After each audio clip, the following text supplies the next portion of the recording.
Très chers membres du jury, très cher président, très cher public, très cher contradicteur, bonjour. Pour vaincre la pression, faut-il la boire? C'est la question qui m'a été posée et à laquelle je réponds sans aucune hésitation, oui. Je tiens d'ailleurs à remercier le hasard, qui fait si bien les choses, m'a donné un sujet dont j'ai l'entière maîtrise. Non pas que je suis alcoolique, mais que j'ai la chance d'être barman depuis bientôt 3 ans. La pression, je l'ai subie, je l'ai vue, je l'ai vendue. Je n'ai donc pas seulement réfléchi au sujet, je l'ai vécu. Et c'est par cette expérience que je suis absolument certain de la véracité et de la pertinence de mes propos. L'intitulé de la question n'est pas sans rappeler cette fameuse maxime que vous sort votre oncle GG avant chaque période d'examen, au prenant par l'épaule. La pression vaut mieux la boire que la subir, gamin. Si j'y fais référence, c'est pour montrer l'utilisation de l'homonyme, et ce qui est certes très fine et très amusante, mais j'essaierai d'aller un peu plus loin dans ma réflexion. Pour démontrer les vertus de la bière, voire même son absolue nécessité dans notre vie. Dans le sujet, on remarque tout de suite les 3 termes importants. Vaincre, pression et boire. Vaincre, c'est soumettre, dominer, gagner. Le verbe s'applique à la pression et met en évidence le sens de la pression comme étant être énervé, impatient ou manquer de confiance face à une situation ou un événement. Le verbe boire, lui renvoie évidemment à l'action d'absorber, d'ingurgiter, d'ingérer un liquide, mais aussi donne un nouveau sens au mot pression, celle de la bière. Boisson obtenue par fermentation dans un récipient clos, ce qui provoque de la pression bien évidemment. Vous aurez donc facilement compris qu'il s'agit là pas simplement de la bière que l'on sert à la pompe d'un bar, mais de la bière en général. Nous partirons des origines de la bière pour ensuite étudier la relation avec le bar, puis la solution à plusieurs problèmes grâce à la bière. Premièrement, la bière c'est divin, ça a été créé pour nous faire du bien. La bière, par son procédé de fabrication extrêmement simple et son faible coût en matière première, est très certainement la première boisson alcoolisée découverte par l'homme. Je ne vous ferai pas l'affront de vous dire l'intérêt de faire une boisson alcoolisée pour avoir une eau potable. La bière, cet élément important, c'est aussi la plus grande solution que l'homme n'ait jamais trouvée à son plus grand problème, la femme. Et puisque l'homme est efficace et sait faire 2 choses en même temps, la création de la bière, justement, comme je le disais, a permis d'apporter une eau salubre. Non. Là où je veux en venir, c'est que cette merveilleuse invention, par ses nombreuses qualités, est considérée comme de l'ordre de la divinité. Ainsi, nous retrouvons dans de nombreux mythes l'origine de la bière comme étant attribuée aux dieux. Je citerai ici Benjamin Franklin. La bière est la preuve indéniable que Dieu nous aime et veut nous voir heureux. Dans la mythologie scandinave, c'est Odin, après avoir volé l'hydromel au géant grâce à un subterfuge, qui la ramène au dieu et la régurgite dans une cuve, pour aussi que l'homme valeureux puisse en profiter. Dans la mythologie sumérienne, c'est Ninkasi, celle qui satisfait les désirs, celle qui remplit la bouche, je crois que je suis ici assez explicite, qui est considérée comme celle qui a apporté la bière. C'est pourquoi elle est représentée avec de l'orge et du houblon. Dans la mythologie égyptienne, c'est Ra qui demande à ses prêtres de mélanger l'ocre à la bière pour faire croire à Sekhmet que c'est du sang et contenter sa soif. Ne me reprochez pas de ne pas faire allusion aux Romains. Je le sais, c'est ceux qui manquent ici. Ah. Mais ils ont préféré passer sous silence la bière pour y préférer le vin. Mais enfin, une civilisation où les hommes enfilent des robes pour enfiler d'autres hommes, non, ils auraient mieux fait de boire de la bière. Et puis si Jésus avait été malin et avait utilisé l'eau pour faire de la bière au lieu du vin, peut-être n'aurait-il pas connu une telle fin. Non, ne me parlez pas des Romains, de toute façon on m'a toujours dit de ne pas faire confiance aux enculés.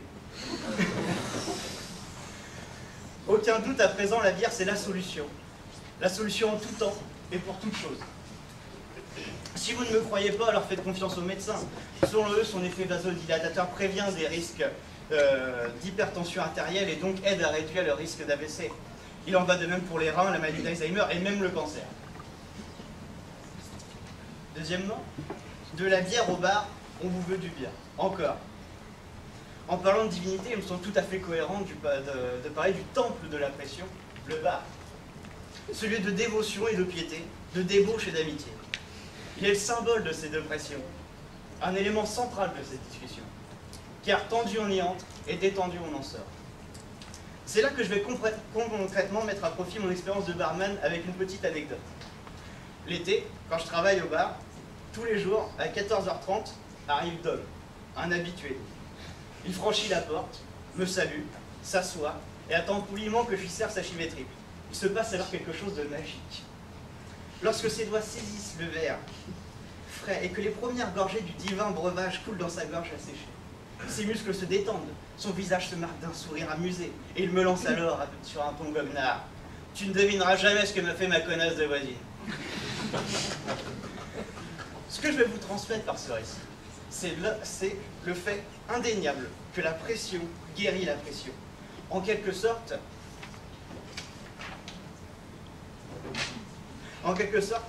qu'il faut combattre le feu par le feu. Ainsi, j'affirme que la pression est une solution, mais que c'est aussi une partie d'un tout. Que la pression est le médicament, le bar la pharmacie et le barman un véritable docteur. Notre métier est de prendre la pression que vous apportez, de la mélanger avec le houblon, l'orge, le malt et l'eau, pour la faire sortir sous pression de 2 bars dans un tuyau refroidi à 4 degrés, pour soigner non pas le mal par le mal, mais cette fois-ci le mal par le divin. Le divin est ici indéniable, ce n'est plus de la magie ou de l'alchimie, c'est un miracle. Hop. Et pour ça, j'ai amené ceci. Vous pouvez ici admirer un magnum de Chimay Grande Réserve de 2014. Est-ce de la bière? De manière prosaïque, bien sûr, c'est de la bière. Mais en réalité, quand je regarde cette bouteille, ce que je vois, c'est 1,5 litre de détente, 1,5 litre de bonheur, 1,5 litre de douceur dans ce monde de mode. Comment cette bière ne pourrait ne pas être la réponse à vos tourments? Comment pourriez-vous être tendu lorsque la finesse de ces bulles caresse votre palais? Comment être anxieux alors que son goût puissant et son odeur enivrante vous transpercent d'allégresse? C'est impossible, c'est inimaginable. Je suis sûr que vous pensez déjà à une soirée entre amis à déguster un verre de ce délicieux nectar, dans une ambiance des plus délicieuses, loin de tout problème. Cependant, venons-en à mon troisièmement, un problème persistant. Je vous ai parlé du bar, je vous ai parlé des problèmes résolus par l'apparition de la bière, mais l'un et l'autre sont encore étroitement liés. Parce que dans les bars, nos temples, nous trouvons aussi les femmes, nos problèmes. Et oui, il faut en parler. Qui n'a jamais ressenti de la pression à l'idée d'approcher l'une de ces succubes? Tout de suite, on a les genoux qui tremblent, la mâchoire qui tombe et le cerveau qui crame.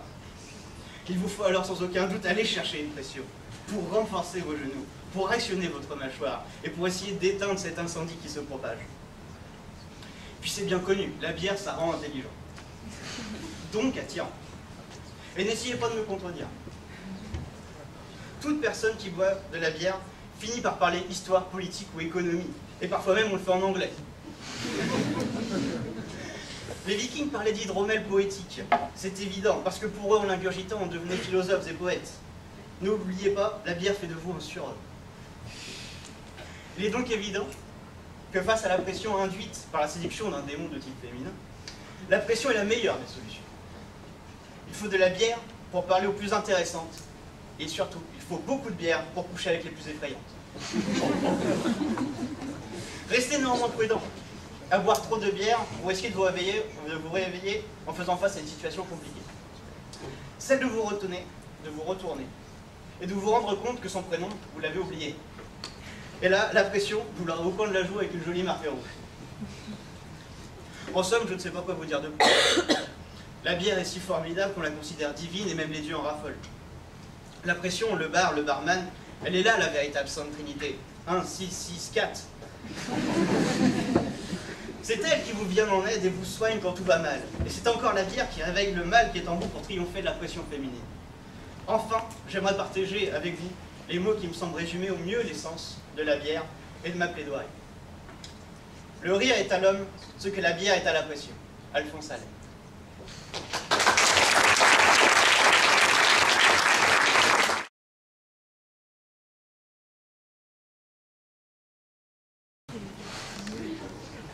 Mesdames et messieurs du jury, cher public, chers contradicteurs, qu'elle soit blonde, brune ou rousse, une pression excessive finit toujours par une mise en bière.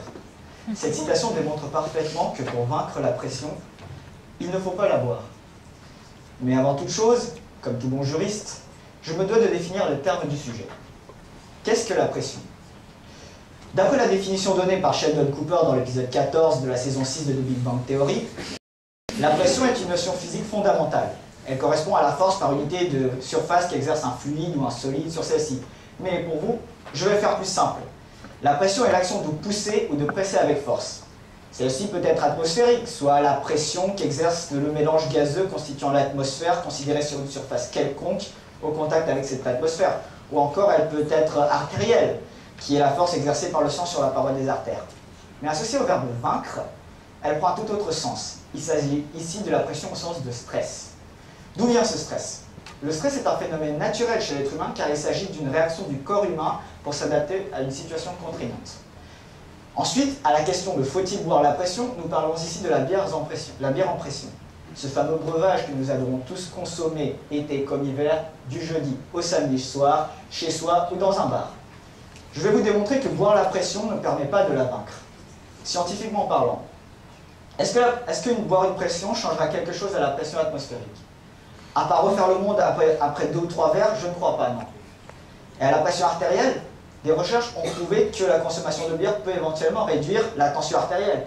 C'est peut-être une bonne nouvelle pour les consommateurs de bière parmi nous. Mais comme toutes les bonnes choses, il ne faut pas en abuser. De pente, ça va, mais au contraire, au-delà, la tension augmentera. Ce que Fernandel disait à propos du pastis est aussi vrai pour la bière. Pour le reprendre, la bière, c'est comme les seins. 1, ce n'est pas assez, 3, c'est trop. Mais ce sujet est bien plus important qu'il n'y paraît. À l'image d'un verre, on n'en voit jamais vraiment le fond. La question qui se pose au travers de cette problématique est: a-t-on besoin d'alcool pour surmonter les problèmes de la vie? La réponse est indéniablement non. Aucun alcool, et donc la bière, ne peuvent permettre de surmonter le stress. Tout d'abord, je vais vous dire que ça ne sert à rien de stresser. Et ce n'est pas avec l'alcool que ça va s'arranger. Mais après tout, pourquoi avoir la pression? C'est vrai, si jamais vous êtes quelqu'un de très à l'aise et que vous êtes très bien organisé, il n'y a aucune raison d'être anxieux.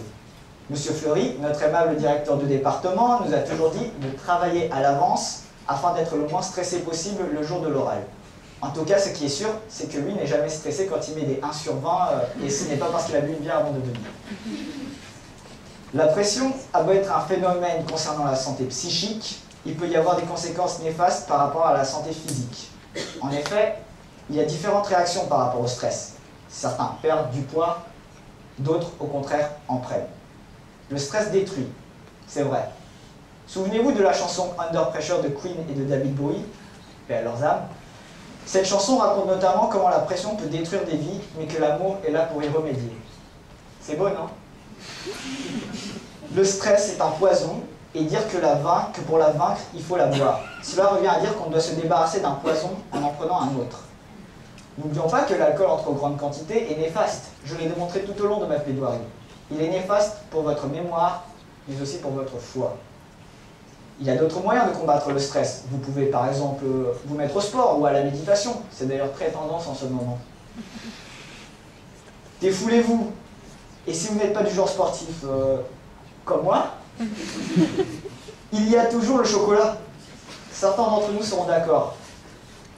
En plus d'être bon, le chocolat contient des vitamines et des antioxydants qui ont des effets anti-stress. Il permet de libérer de l'énergie positive grâce à laquelle vous irez de l'avant. Maintenant que je vous ai expliqué ce qu'était la pression, nous allons voir en quoi l'alcool aggrave, voire engendre ce stress. Personnellement, je ne veux pas que des tracas du quotidien, le stress ou la pression de toutes sortes gâchent mon moment de plaisir. Il est certes vrai que boire une bonne pression peut donner l'impression de faire du bien. Mais ce n'est absolument pas le cas, car à partir du moment où on consomme, un piège se referme sur nous. Une personne se sentant obligée de boire est sous pression. Et ces derniers temps, on assiste à un phénomène d'alcoolisme chez les jeunes qui se mettent la pression pour consommer. Car oui, c'est sous pression que les jeunes consomment. Cette pratique mène souvent à des erreurs qu'il va falloir assumer. Ne vous est-il jamais arrivé de vous réveiller en oubliant toute une soirée un peu trop arrosée? Ne vous est-il jamais arrivé de stresser en pensant à tout ce que vous avez fait durant cette soirée? Ne vous est-il jamais arrivé de vous réveiller aux côtés d'un inconnu? Vous ne stresserez jamais autant après une telle expérience. Ce n'est pas du vécu, je vous rassure. Michel Audiard a dit « L'alcool ne procure pas la gaieté, mais la cirrhose ». Et je suis totalement d'accord avec lui. Méfiez-vous, malgré les impressions, trop de pression mène à la dépression. Mais il n'est pas tout à fait faux de dire que pour vaincre la pression, il faut la boire. Après une journée sous pression, rien de tel qu'une bonne pinte. Mais cette pression qui nous ronge, elle reviendra le lendemain quand on reprendra le travail ou les cours pour celles et ceux qui sont étudiants, surtout pour les juristes. Car nous, on l'a subi. On sait ce que c'est ce stress, cette pression. Ce n'est donc qu'un cycle continu, un cercle vicieux. En buvant une bière, on ne vainc pas la pression. On ne l'élimine pas. On la repousse, tout simplement, juste pour un court instant. Restons sur l'exemple de l'étudiant lambda. Il a des dossiers à rendre, des dissertations, des commentaires, des cas pratiques, des plaidoiries, et ce dans un laps de temps très court. À moins d'être doté de facilité, il est normal d'être stressé, d'être sous pression. Quel sera son remède? Il va boire jusqu'à l'ivresse. Mais ce n'est pas pour autant que son travail sera fait. Le temps court toujours. L'étudiant sera encore plus angoissé face à cette échéance qui se rapproche. Son remède est en réalité son poison. L'alcool peut mener à une dépendance, ce qui est la définition même de l'addiction. Le dépendant aura toujours besoin de son alcool quotidien. Et pour acheter son alcool quotidien, il a besoin d'argent. Imaginons que tout ce qu'il gagne en travaillant, il le dépense en alcool. Il s'appauvrit et ainsi de suite. Il sera stressé car il réfléchira à comment acheter sa boisson. Tout ce qu'il gagnera sera la diminution de son compte en banque et une augmentation de son alcoolisme. Attention, je ne vise personne en particulier. Cela peut toucher tout le monde, toutes les classes sociales, de la personne la plus précaire au millionnaire, en passant par l'étudiant mentionné auparavant. Pierre Dac lui-même le disait, « Je me suis souvent montré surpris et étonné que l'argent liquide ne puisse être tiré à la pression. » En résumé, pour vaincre la pression, il ne faut pas la boire. Il ne faut pas la boire car l'alcool est destructeur. Il ne faut pas la boire car la pression pousse à la consommation. Il ne faut pas la boire car la bière engendre encore plus de stress que ce pourquoi on l'a consommée. Avant de céder la parole, je vais vous faire une petite confidence. Je suis souvent sous pression. En ce moment même, je suis sous pression. J'hésitais à boire une bière avant de venir, pour me donner du courage, mais je ne l'ai pas fait. Je ne l'ai pas fait parce que si je l'avais fait, je sais que je ne serais pas avec vous cet après-midi, mais plutôt la tête dans la cuvette. Donc si jamais un jour vous vous sentez sous pression, pensez que ce n'est pas en la buvant que ça va s'arranger. Mais rien ne vous empêche de boire une pression pour le pur plaisir, et avec modération surtout. Car la pression, il vaut mieux la boire sans pression. Souvenez-vous que William Shakespeare a dit un jour « L'alcool attise le désir et tue la performance ». Mettant à mal la performance du consommateur, il est absolument inconcevable de penser que la bière puisse vaincre la pression.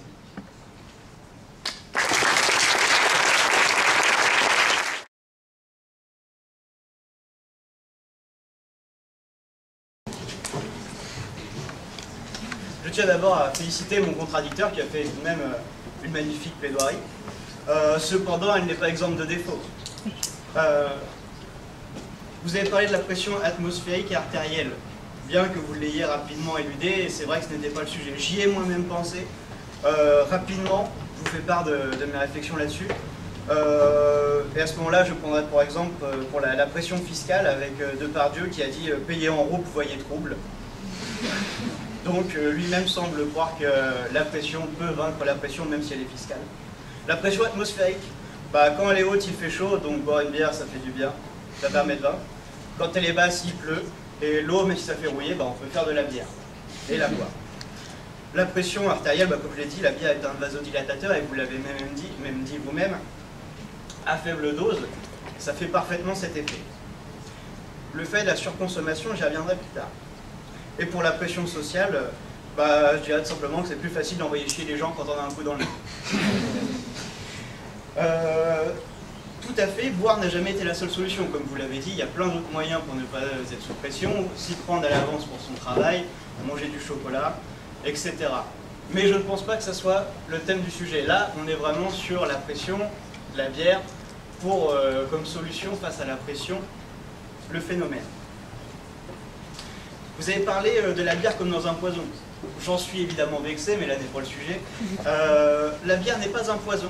car il n'y a pas d'agent nocif dedans. La cigarette est un poison, il y a des agents nocifs, mais la bière peut être nocif à forte dose, tout comme l'eau. On l'avait déjà dit dans une autre plaidoirie, une très forte consommation d'eau peut mener à de graves problèmes, mais ça n'en est pas un poison.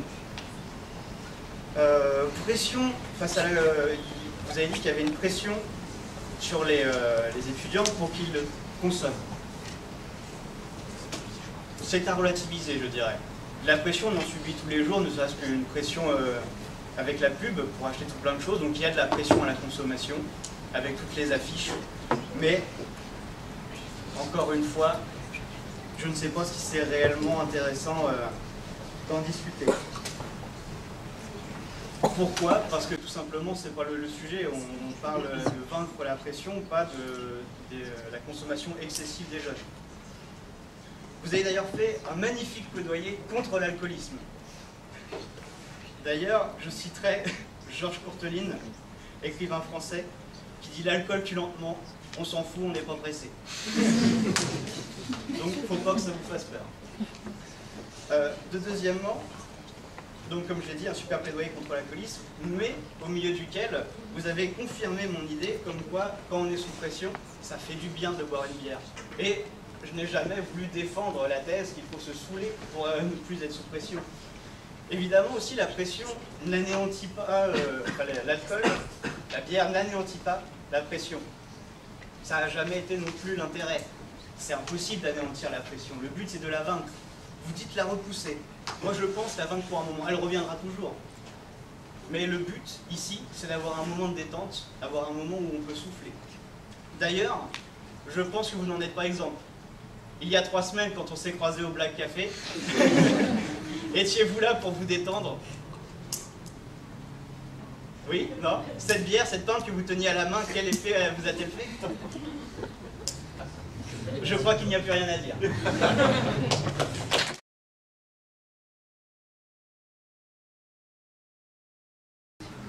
Alors, tout d'abord, pour en revenir à ce que vous venez de dire à l'instant à propos de notre rencontre au Black Café, non, je ne buvais pas pour vaincre ma pression.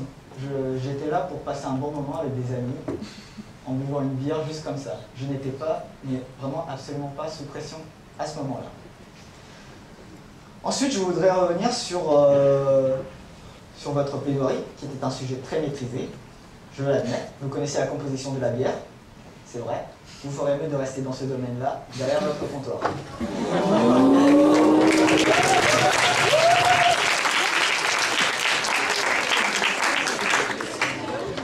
Ensuite, vous avez dit que le barman est un médecin. Je pense plutôt que vous êtes le médecin de la mort. Vous vendez de l'alcool, ok, c'est pas mal, c'est bien. Mais ensuite, est-ce que vous pensez à comment les gens ressortiront de votre bar? Est-ce que vous pensez qu'ils vont prendre le volant ou est-ce qu'ils vont marcher? Dans tous les cas, un problème peut vite arriver, un problème est vite survenu. Ensuite, vous dites que le bar est un temple. Mais savez-vous que dans un temple, on effectue des sacrifices? Donc, en allant dans votre temple, on sacrifie non seulement notre argent, mais aussi notre santé. Parce qu'on ira boire jusqu'à notre alcoolisme à s'en rendre malade. Pour vous demander combien vous a coûté ce magnum, sans être indiscret. C'est offert, cadeau. C'est offert, cadeau, c'est gentil.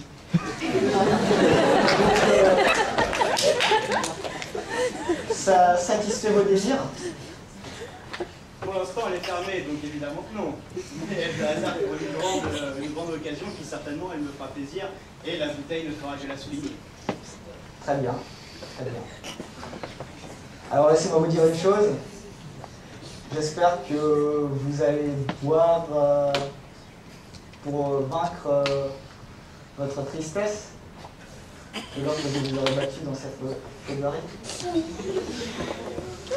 Peut-être verrons-nous à ma victoire ce soir. On verra ça.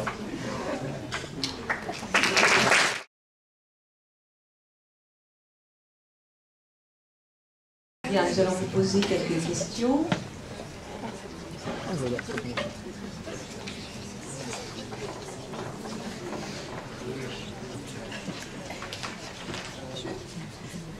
Monsieur Friboulet, alors, vous avez peut-être remarqué à mon nom de famille, Estiuta, je suis d'origine italienne. Vous avez de la chance, je ne suis pas romain. J'aurais pu le prendre personnellement. Vous nous avez parlé de toutes ces références mythologiques, mais je ne crois pas avoir entendu de référence à Bacchus, justement, puisque vous parliez des Romains. Bacchus, le dieu du vin, qui représente également, chez les chrétiens, la bête à cornes, le diable. Donc la luxure, le fait de se plonger dans l'alcool, le fait d'être dépravé, ce qui a causé la chute de l'Empire romain d'ailleurs. Est-ce que finalement c'est pas un mal dans l'esprit chimérique de l'humanité? Tout d'abord, Dionysos ou Bacchus est en premier lieu le dieu du vin. Donc certes, il y a l'idée d'alcool qui est derrière, mais justement je ne l'ai pas évoqué parce que c'est essentiellement le vin. Ensuite, il est justement le symbole de la luxure et du fait d'être dépravé par son excès. On le voit toujours ivre et on le voit toujours avec la coupe et avec les joues rouges. Et là n'est pas la question. On ne parle pas est-ce qu'il faut être ivre pour vaincre la pression. On se demande est-ce que boire une pression, ou deux, certainement pas trois, peut vaincre la pression. Et à cette question, je pense avoir répondu oui. Merci, je me sens même un peu sous pression, là, si vous pouviez remettre la bouteille. Monsieur, vous avez présenté l'alcool comme étant non pas une solution, mais plus un problème lorsqu'on est sous pression. Mais est-ce que vous ne pouvez pas envisager que ça peut être également ce qu'on pourrait appeler une dose de courage, comme l'a évoqué votre contradicteur, non pas par rapport à l'histoire de la femme aux 3 seins, hein, même si j'ai beaucoup adoré Total Recall, je fais un clin d'œil à tous les fans de Schwarzy maintenant. Oui, bien sûr, il y en a une qu'un de toute façon. Oui. Et donc, est-ce que ça peut pas être une dose de courage, notamment lorsqu'on tente de séduire la dulcinée? Je pense par exemple à la chanson d'Orelsan qui s'appelle Lumière, dans laquelle il est effondré dans un bar en train de boire, il aperçoit une jeune fille sur la piste de danse et il a cette phrase il va, 2 verres dans les mains, un pour moi, un pour mon destin. Qu'est-ce que vous en pensez? Je pense que si on est assez courageux, on n'a pas besoin de sa dose d'alcool pour prendre du courage. Si jamais on a besoin de ça pour le prendre, ce courage, on est un peu lâche dans le fond, on est un peu lâche. Une petite question. Pensez-vous que la bière est un attribut masculin? Alors absolument pas. On a cette image de bière comme attribut masculin justement à cause des peuples qui étaient considérés comme barbares par les Romains, dont on a énormément aujourd'hui l'héritage. Donc il est associé aux fiers guerriers vikings ou aux Gaulois. Mais aujourd'hui, rien n'est moins vrai. J'ai été dans beaucoup de brasseries pour goûter certains brasseries de bière ou été à des rencontres autour de la bière et force m'est reconnaître qu'énormément de femmes sont présentes. Énormément de femmes s'y connaissent énormément en bière, en goût, et savent très bien les différencier et très bien les vendre.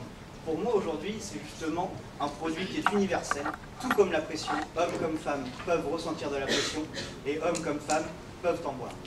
Merci, vous me rassurez, parce que j'avais peur que les hommes soient des êtres faibles.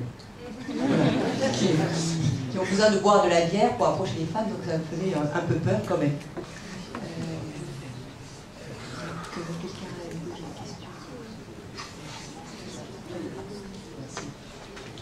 Alors, non, restez debout, monsieur, je vais commencer par vous. Vous semblez, malheureusement, ou fort heureusement, ça dépend quel est le point de vue, manquer un peu d'assurance. Et finalement, ma question, c'est, ne seriez-vous pas seulement le paraître de votre être? C'est-à-dire le devoir-être et l'être, si on part en considération cassinienne. Question philosophique s'il en est. Dans le sujet, je vois très clairement le lien entre la pression et l'alcool, la bière. Dans votre question, beaucoup moins. Est-ce que vous pourriez préciser ou mettre en rapport justement cet être et ce paraître avec la bière? C'est juste une reformulation de la question.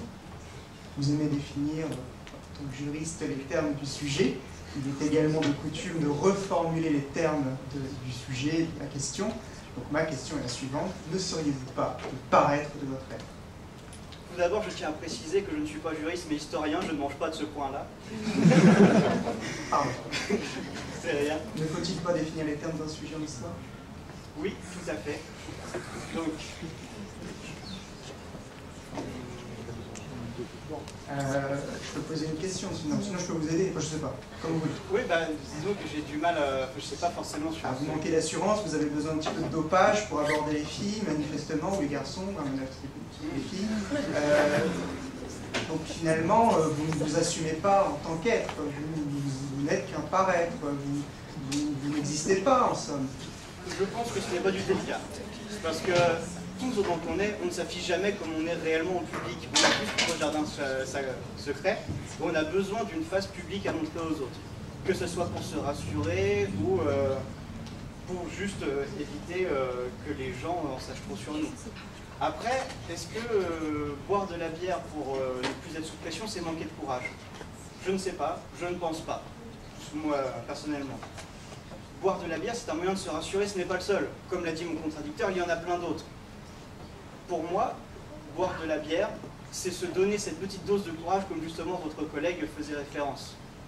Ce n'est pas une question de cacher qui l'on est, c'est quelque chose qui est personnel. On ne boit pas de la bière pour l'autre, mais pour nous. Très bien, merci. Alors, une autre question, puis je passerai à votre adversaire. Si un bar, ça fait de la pression, ne pensez-vous pas que pour vaincre la pression, il ne faudrait pas plutôt fermer le bar? Le barman, peut-être pas plus réputé, mais ça serait peut-être plus radical. Je ne vois pas en quoi fermer le bar éviterait la pression. La pression, on la... Vaincre la pression, c'est l'objectif. Vaincre la pression. Eh bien, si vous sortez du boulot, vous avez une dure journée et que vous êtes sous pression, vous avez envie de vous détendre. Est-ce que ça va vous détendre de voir un bar fermé? Ouais, j'entendais pression dans le sens bière, là, justement, en fait, pour moi, le bar n'est pas le problème. La bière n'est pas le problème non plus. La surconsommation, comme l'a dit mon contradicteur, c'est un problème. Mais pour moi, non, le fermer n'est pas la solution. Et si vous voyez le bar fermé, vous allez au prochain. À la limite, vous serez déçu de ne pas avoir votre bière tout de suite si vous avez justement l'envie. Mais c'est tout. Merci beaucoup. Alors monsieur, très rapidement, finalement, l'un comme l'autre, l'objectif c'est vaincre la pression. Mais à quoi bon? Pourquoi? Et c'est même une trahison envers l'État, monsieur. Mais oui, et messieurs d'ailleurs. Votre contradicteur l'a très justement dit, la pression, c'est également la pression fiscale. Qu'est-ce que c'est que la pression fiscale? Bon. La pression fiscale, si je me souviens du cours de 3e année de fiscalité, c'est, et arrêteront si je me trompe, le taux de finalement participation des impôts dans le PIB. Voilà, je ne sais pas si vous me suivez, mais en gros finalement c'est la question de savoir quelle place prend l'impôt dans le PIB d'un État. Mais l'impôt c'est important pour l'État, sans impôt il n'y a plus d'État. La Déclaration des droits de l'homme et du citoyen prévoit qu'il faut une imposition. Et cette imposition elle est équitable. Si vous tuez l'impôt, si vous tuez la pression, vous tuez l'État. Pourquoi? À quoi bon vaincre la pression? Alors pour répondre à cette question d'impôt, je peux vous citer quelques États où on ne paye pas d'impôts et ils s'en sortent très bien. Il y a tout d'abord enfin peut-être pas des États, mais des endroits tels que certaines îles aux Caraïbes, Monaco, côté de nous, Singapour. Voilà. Ils s'en sortent bien? Ils s'en sortent bien plutôt. Bon, merci beaucoup. Alors, une question, je ne vous ai pas posé de question. La pression est-elle un mal?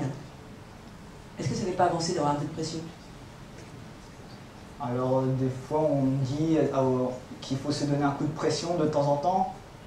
Vite fait alors, parce que... Est-ce que vous apprendriez vos cours sans examen? Est-ce que vous apprendriez vos cours de droit? Par curiosité. J'aimerais bien. J'aimerais bien. Est-ce que finalement, il y avait aussi une question de savoir la pression, tous les deux, vous avez considéré que voilà, la pression était un mal, mais finalement la pression, est-ce que c'est ce qui fait, est-ce que c'est pas ce qui fait un peu avancer?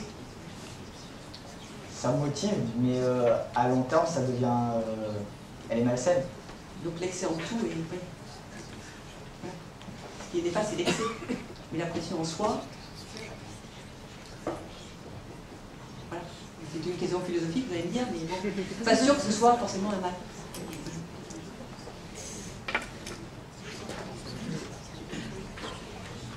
Oui, alors, moi j'ai juste une question pour tous les deux. Parce que finalement, pour vaincre la pression, on peut avoir les effets de la pression alcoolisée sans la boire. Je prends comme exemple la tactique de l'homme ivre pratiquée dans les arts martiaux. Je pense qu'il y a quand même quelques résultats. Donc je voudrais avoir votre opinion. C'est gentil.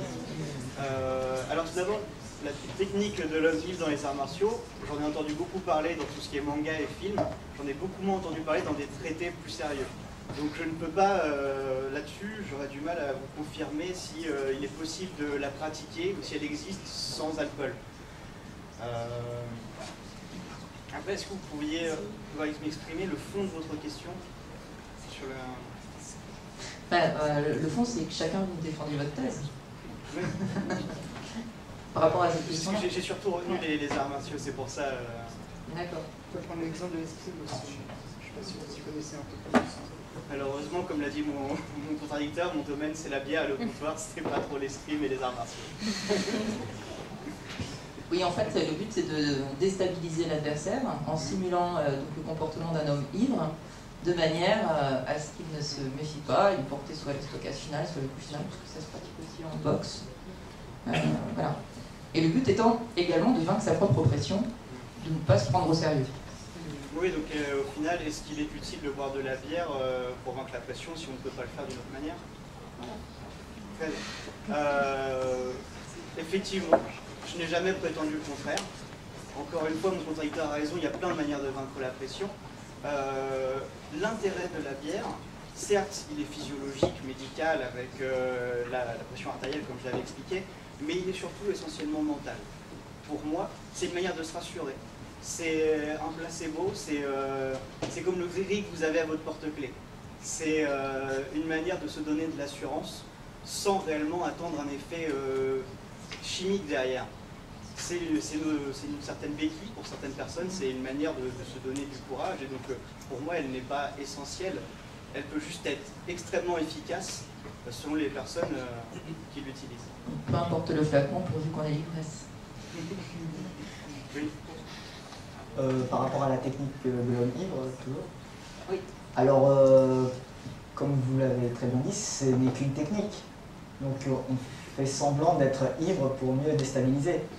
Au contraire, si jamais on l'était vraiment ivre, je pense que le résultat ne serait pas pareil.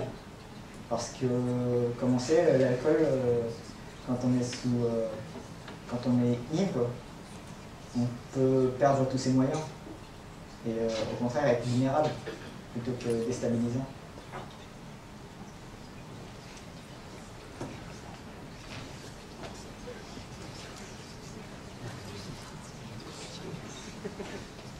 Dans vos premiers développements, vous avez parlé plutôt d'être tendu et détendu, et vous avez utilisé le terme pression comme un synonyme de la bière. Vous avez aussi développé le fait que la bière permet de se détendre. Mais est-ce que pour vous, la détente fait baisser la pression? Non, alors là justement, je reviens sur mes dires de la précédente question. Pour se détendre, la bière est efficace en 2 points, par le placebo et par la chimie. Donc médicalement, on a prouvé que la bière pouvait aider à détendre la pression artérielle, mais ce n'est pas le meilleur moyen de le faire. La bière serait plus un moyen placebo pour pouvoir se détendre. Parce que c'est une boisson fraîche, pétillante, agréable en bouche. C'est la boisson que vous avez envie de boire par une chaude journée d'été. C'est dans ce sens-là, pour moi, qu'il faut prendre l'idée de détente avec la bière.